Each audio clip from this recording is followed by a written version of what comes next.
Berkibarlah bendera negeriku, Assalamualaikum berkibarlah warahmatullahi wabarakatuh. engkau di dadaku.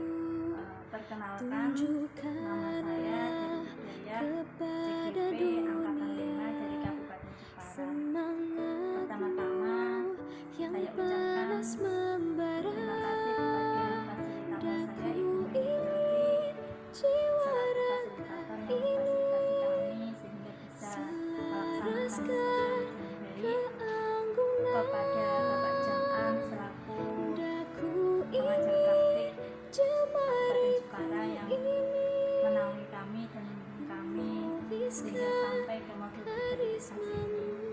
Dan tak lupa saya ucapkan terima kasih kepada semua teman-teman CGP Angkatan 5 yang selalu menyupport kami sampai saat ini. Di sini tujuan wawancara yang akan saya laksanakan bertempat di SDN Bulanasem. Di sini saya akan mewawancarai Bapak Aris, Kepala Sekolah Dasar Negeri Bulanasem, yang akan bertukar pikiran dengan saya pada siang ini. Selamat siang Bapak. Minta waktunya sebentar ya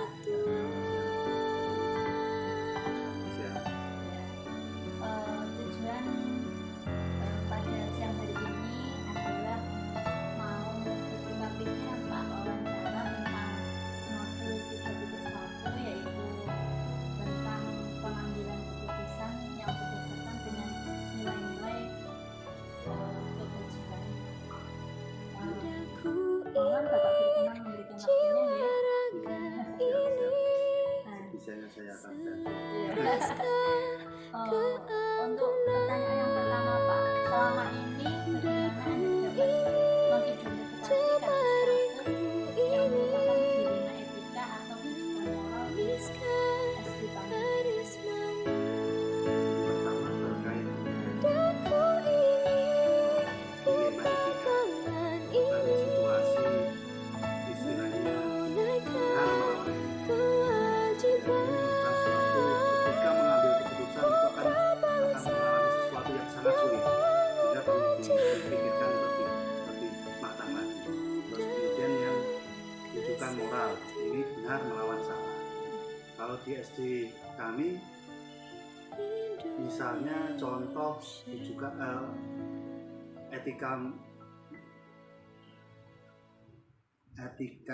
dilema etika itu misalnya tentang disiplin waktu masuk sekolah, yang mana di dalam aturan itu dijelaskan bahwa siswa masuk sekolah jam 7, sehingga banyak anak yang masih terlambat, sehingga ini termasuk dilema etika.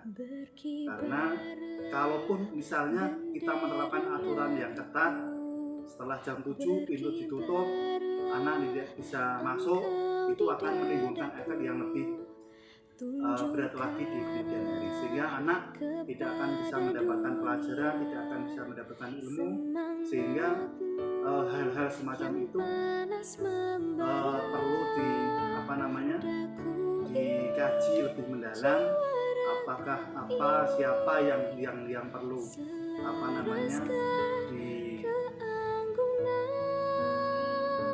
ikut sertakan dalam pemecahan masalah terkait dengan itu, ya, sehingga kedepannya akan anak-anak lebih tertib lagi. Jadi di sini Bapak mengambil permasalahan yang dilema etika ya. Iya, dilema etika.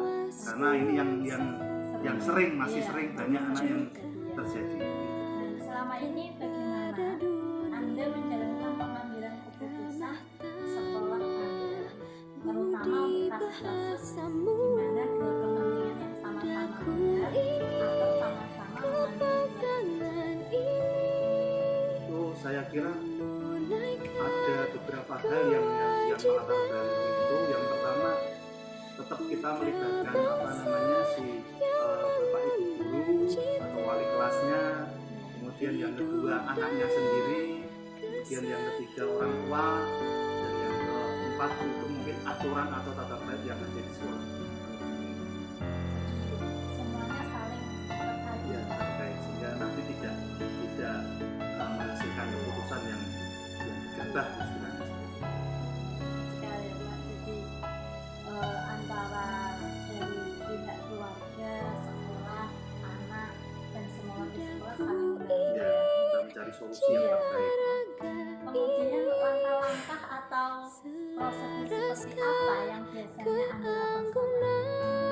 Ketika pada saat ada kasus seperti itu, Iya, saya kira anaknya ketika itu apa namanya, ditanya secara kenapa kok bisa terjadi kami terlambat misalnya, terus kemudian kalau diulangi lagi nanti berarti ada sesuatu hal berarti di dalam dirinya si anak itu, berarti nanti ada tidak di saat itu juga, nanti ketika dijadwalkan dengan anaknya itu sendiri nanti dicari tahu permasalahannya, terus kemudian kita orang tua juga kita panggil, kemudian kita dudukkan jadi satu mungkin untuk membahas sehingga nanti di kemudian hari itu tidak akan terjadi lagi.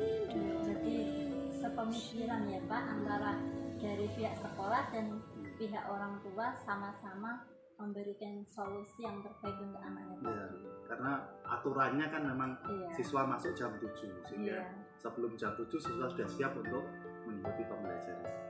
Oh, terkait hal itu Pak, apakah ada hal-hal yang selama ini merupakan tantangan dalam pengambilan keputusan pada kasus-kasus dilema etika ini? Berkibarlah Tantangannya atau hal-hal yang menjadi apa namanya, yaitu ketika kita memberikan aturan yang ketat misalnya, kalau di SD kami itu nanti takutnya anak banyak tidak yang sekolah karena orang tuanya sendiri itu banyak apa namanya sudah beraktivitas semuanya, sehingga itu nanti akan apa namanya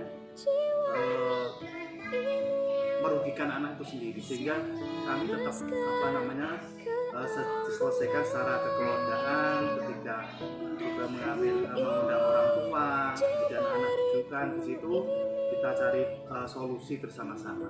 Jadi sehingga tidak ada permasalahan di kemudian hari.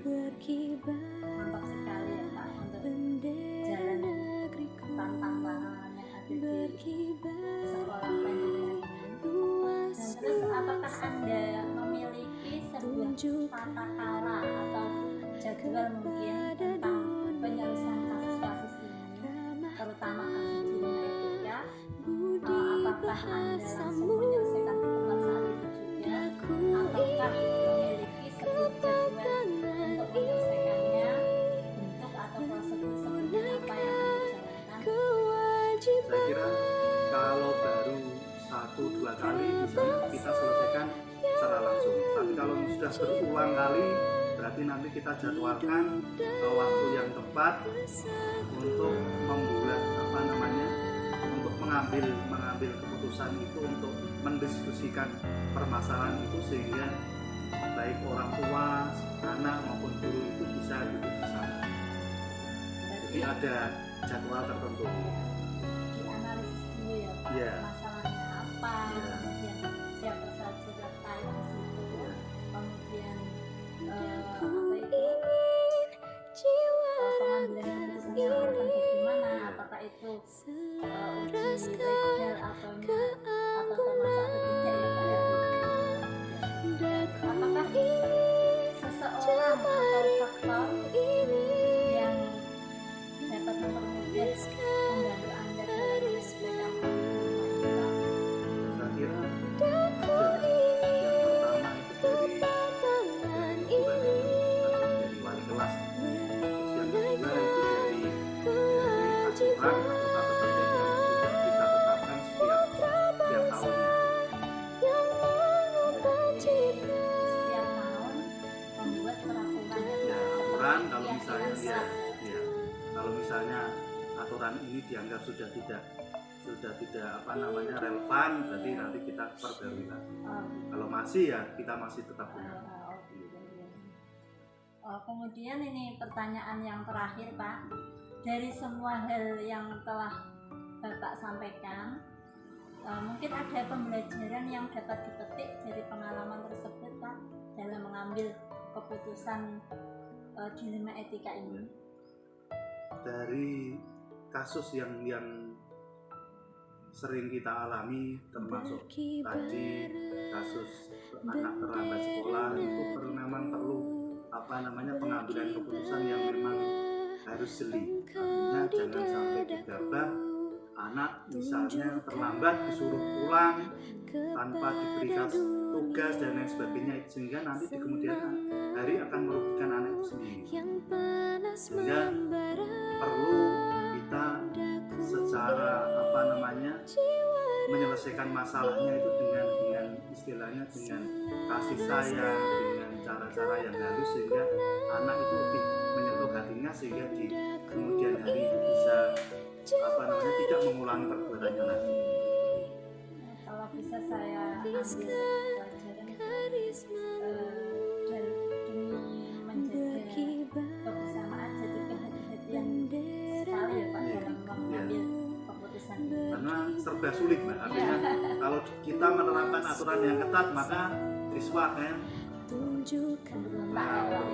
dan makanya itu akan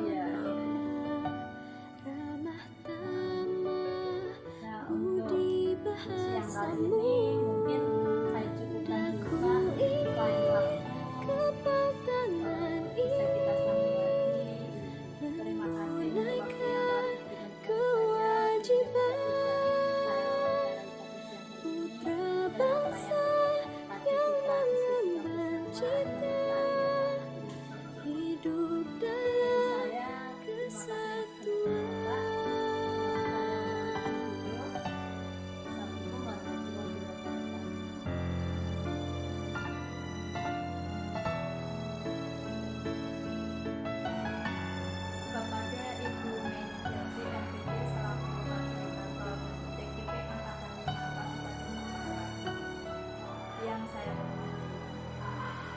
Bapak Jam'an SPD selaku pengajar praktik CGP Angkatan Utara yang saya hormati, dan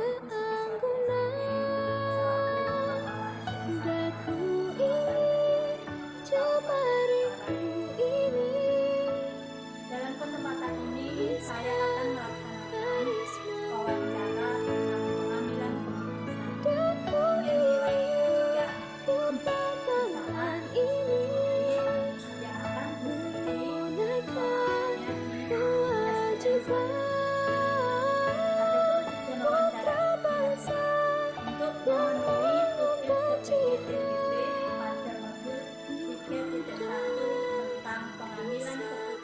yang nilai Berikut wawancara saya dengan Ibu Kepala SDN 1 Asem, yaitu Ibu Sutisati. Assalamualaikum Bu Sutisati. Waalaikumsalam Bu Darul. Boleh minta waktunya sebentar ya Bu untuk wawancara tugas modul 3.1. Sebelumnya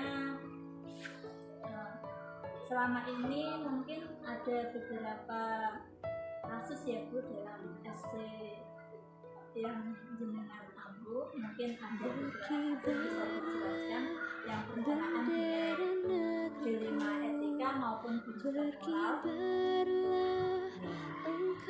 Saya di sini kan mengaku 2 SD ya.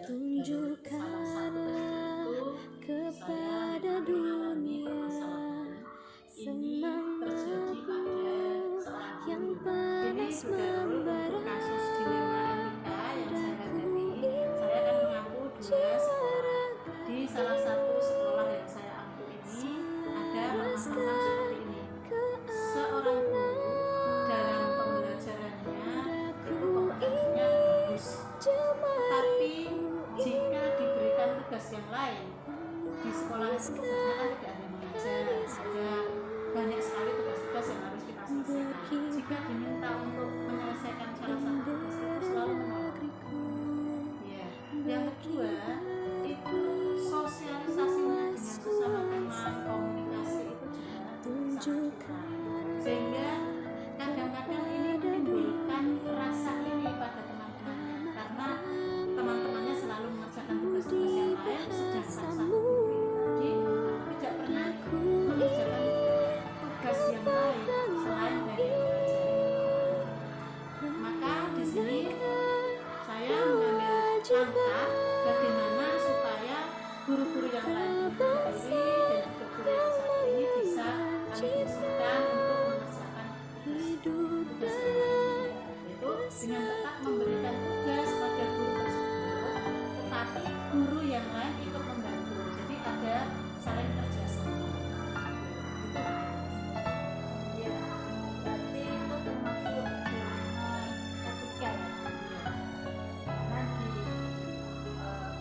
juga membantu teman-temannya.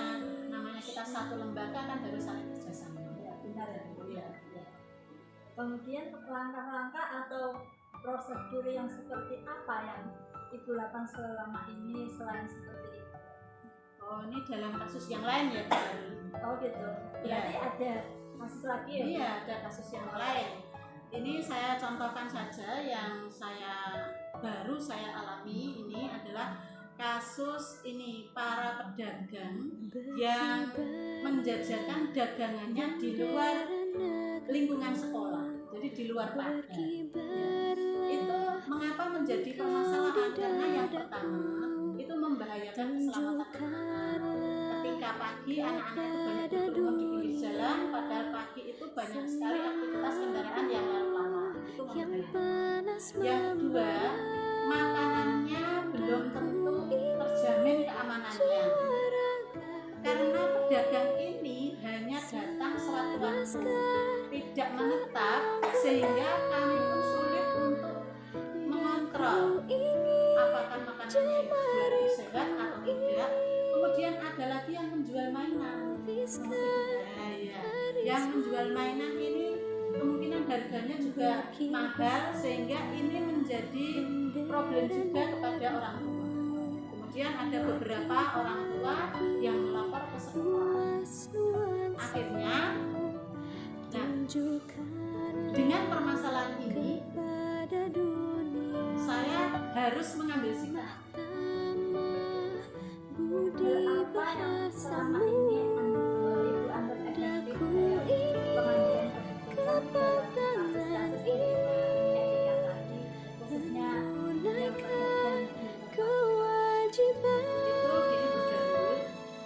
Tadi saya lanjutkan ya, saya harus mengambil sikap, mengambil langkah. Yang pertama, saya harus tahu permasalahannya. Di permasalahannya apa? Tadi sudah jelas permasalahannya. Kemudian yang terlibat itu siapa saja? Di sini yang terlibat adalah pedagang, kemudian orang tua, dan juga pihak sekolah. Pihak sekolah yang mengkhawatirkan keamanan anak. Karena yang namanya jajanan itu kalau tidak aman, itu efeknya kepada anak itu jangka panjang. Tidak hanya sekarang saja, efeknya untuk kesehatan. Kemudian setelah tahu permasalahan, kemudian siapa saja yang terlibat, itu saya tidak langsung percaya begitu saja. Saya harus mengamati benarkah permasalahan ini tersebut, atau tidak hanya sekedar laporan dari orang tua. Jadi saya juga mengamati di sekitar itu, oh ternyata memang benar. Nah, ketika ini memang menjadi suatu permasalahan dan benar terjadi, maka langkah yang saya ambil dengan mengajak komunikasi di antara aktor yang terlibat itu tadi, antara pedagang, kemudian orang tua, dan juga saya sendiri selaku pihak dari sekolah, saya ajak berkomunikasi. Biasanya komunikasi ini yang saya anggap sangat efektif untuk membantu menyelesaikan masalah. Di dalam komunikasi itu kami sampaikan permasalahan, kemudian permasalahan orang tua, juga permasalahan dari sekolah, kemudian kita ajak bersepakat atau membuat kesepakatan. Nah, untuk kasus ini yang saya sepakati, yang kami sepakati, yang pertama, pihak sekolah merelokasikan tempat jualan, tidak di luar pagar, tetapi membuat lokasi di dalam lahan sekolah. Itu. Yang kedua, memberikan kesempatan kepada pedagang, karena di sini kan pedagang itu tidak bisa kita melarangnya, karena mereka para pedagang juga mencari nafkah, tetapi di sekolah juga punya kewajiban untuk melindungi siswa dari keamanan, baik itu keamanan secara fisik dari kendaraan maupun keamanan pangannya. Ketika sudah merelokasikan, kemudian mengizinkan pedagang untuk berjualan di dalam kelas, tidak hanya itu, tetapi ada syaratnya. Syarat pedagang yang boleh berjualan di sekolah itu harus menjual makanan yang aman, tidak boleh menjual mainan.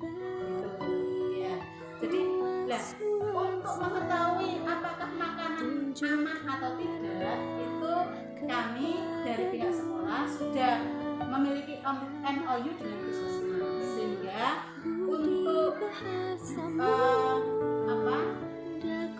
mengetahui makanan ini aman atau tidak, kami bekerjasama dengan puskesmas sehingga mengambil sampling makanan untuk diuji di puskesmas dan hasilnya diberikan kepada kami. Itu langkah yang kami tempuh. Kemudian para pedagang itu harus mau diuji dagangannya. Yang tidak mau diuji dagangannya, ya tidak diizinkan. Jadi itu menurut saya itu tidak merugikan di antara ketiganya.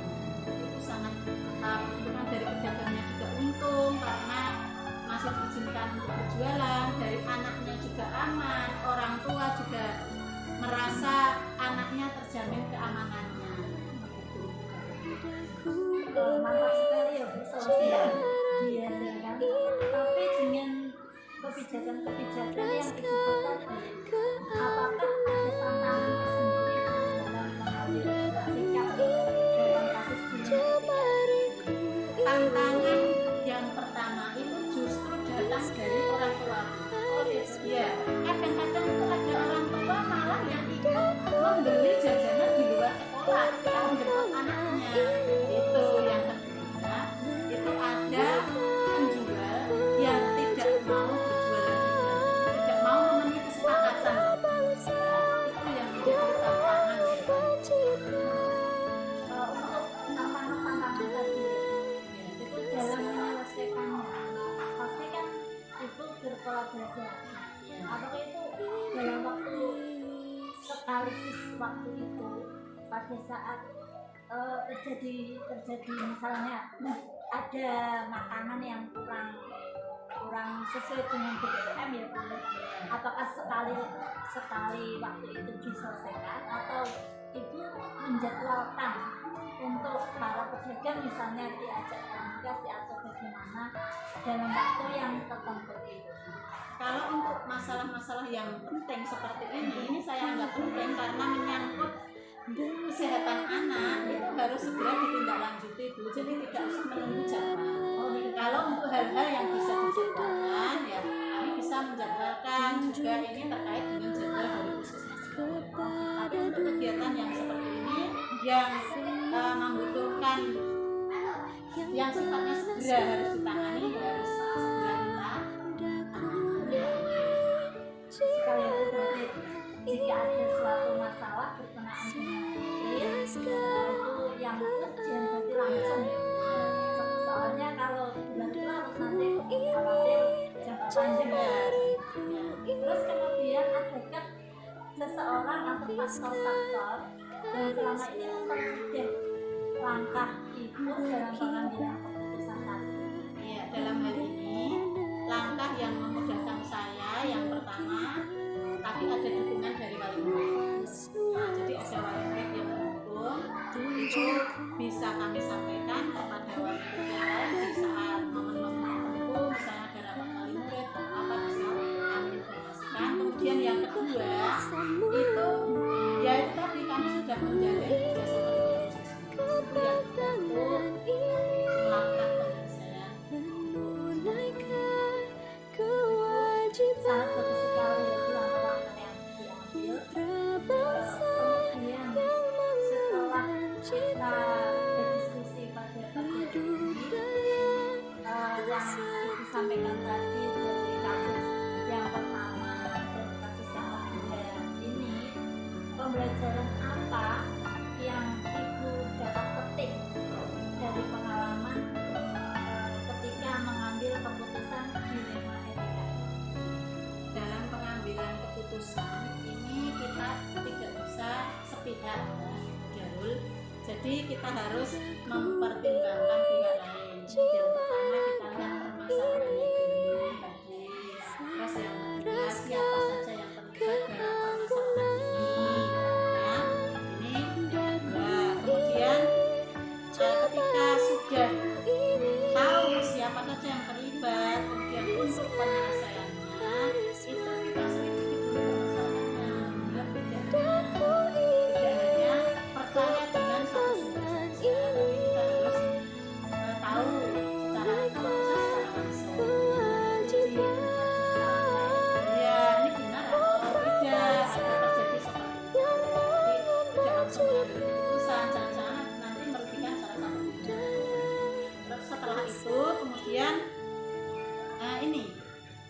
sekarang yang terlibat tadi kita undang. Nah, diundang, diajak komunikasi, duduk bersama, berbicara bagaimana solusi yang terbaik untuk permasalahan tersebut. Dan ini untuk menyelesaikan permasalahan kalau bisa itu tidak hanya dalam jangka pendek saja. Misalnya saya bisa saja melarang para penjual untuk berjualan di sini, tapi nanti efeknya ke belakang mungkin para penjual itu bisa protes atau bahkan mungkin anak-anak ada yang sampai lompat pagar ingin membeli itu mungkin lah, itu kan juga akan membahayakan. Jadi dicari solusi yang terbaik. Kemudian untuk jangka panjangnya saya memikirkan kesehatan anak-anak terhadap keamanan tangannya. Wawancara pada ini Satu lagi di dalam, setelah itu masih ada langkah tindak lanjut. oh iya Ya, setelah ada penyelesaian masalah tadi bisa diterima semua pihak, tidak hanya terus dilepas begitu saja, harus ada tindak lanjut. Ya, sebagai tindak lanjutnya kami harus mengecek lagi. Nah, dalam kasus ini misalnya makanan yang dijual mungkin dengan berkala seminggu sekali atau seminggu 2 kali, itu kita cek lagi makanannya apakah masih menjual makanan-makanan yang dijual. Jadi setelah keputusan tidak langsung kita lepas begitu saja. kecil sekali ya Bu untuk penyelesaian masalah kasus pedagang ini. Semoga kedepannya SDN 1 mewujudkan apa yang menjadi anak-anak sebagai menjadikan para pendidikan keseimbangan kemudian makanan yang dijual itu harapannya ke depan ada terlaksana. Terima kasih untuk wawancara pada pagi hari ini Bu. Semoga apa yang menjadi diskusi kita pada pagi ini menjadi bermanfaat untuk kita semua. Terima kasih Ibu. Lain waktu saya mau berbagi kembali dengan Ibu. Mungkin diberi waktunya lagi. Ya.